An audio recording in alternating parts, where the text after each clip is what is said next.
Hey, what's up, guys?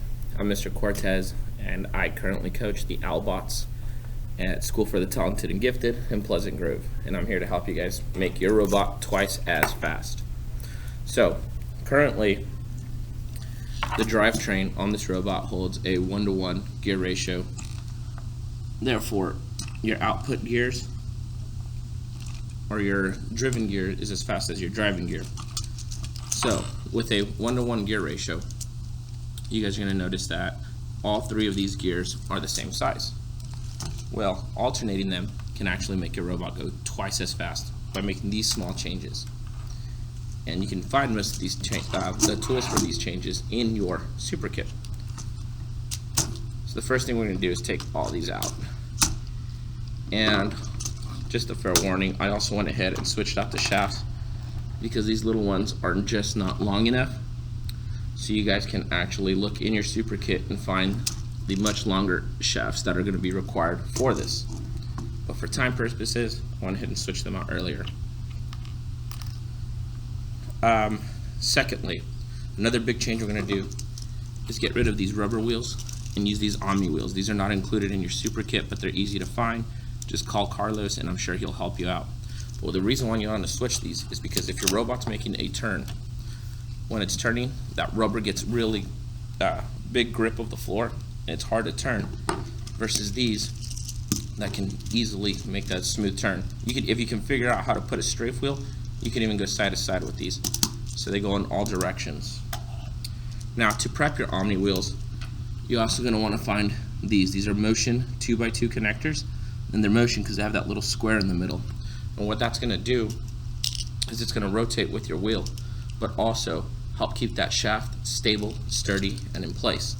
So you just get a couple pins and you pop those right in and you're ready to go. So we have our gears off and we're going to go ahead and put our new gears. So this is a 48 tooth and that's going into the driving gear. So 48 tooth in the driving gear. The driving gear is the gear with the motor. These are 24 tooth. These are going to be your driven gear. Your driven gear is the gear that controls your wheels. So when your driving gear is twice as big as your driven gear, it's gonna, for every single rotation your motor does, your wheels will spin 2 times. So for every 1 turn, it's 2. Therefore, it's twice as fast. You can actually go faster playing around with different gear sizes. But the faster your robot goes, the less torque, and that's a whole nother lesson.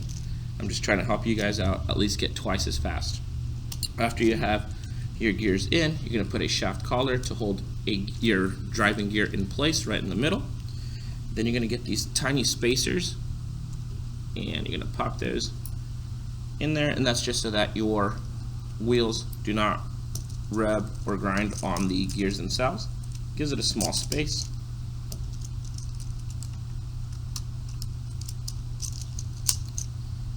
And you're going to top that with a shaft collar also.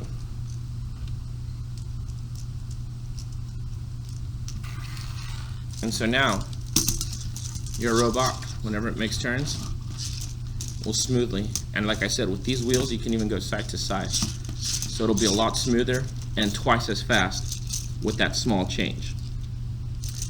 Alright guys, one last thing that I would recommend is getting a couple of these 2x10s and some connectors and adding those on there. And what that's going to do is make sure that your drive base stays aligned so that you stay straight and your robot stays nice and sturdy.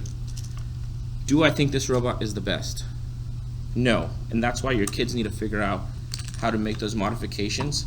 But what I'm teaching you is how to make small changes to start off subtly and making that drivetrain twice as fast and helping you guys out with stability. But good luck, guys. We have a few competitions left and you can qualify. Hopefully this will help you get those risers in the scoring zone on that giant 6 by 8 foot field. Have a good one, guys, and good luck.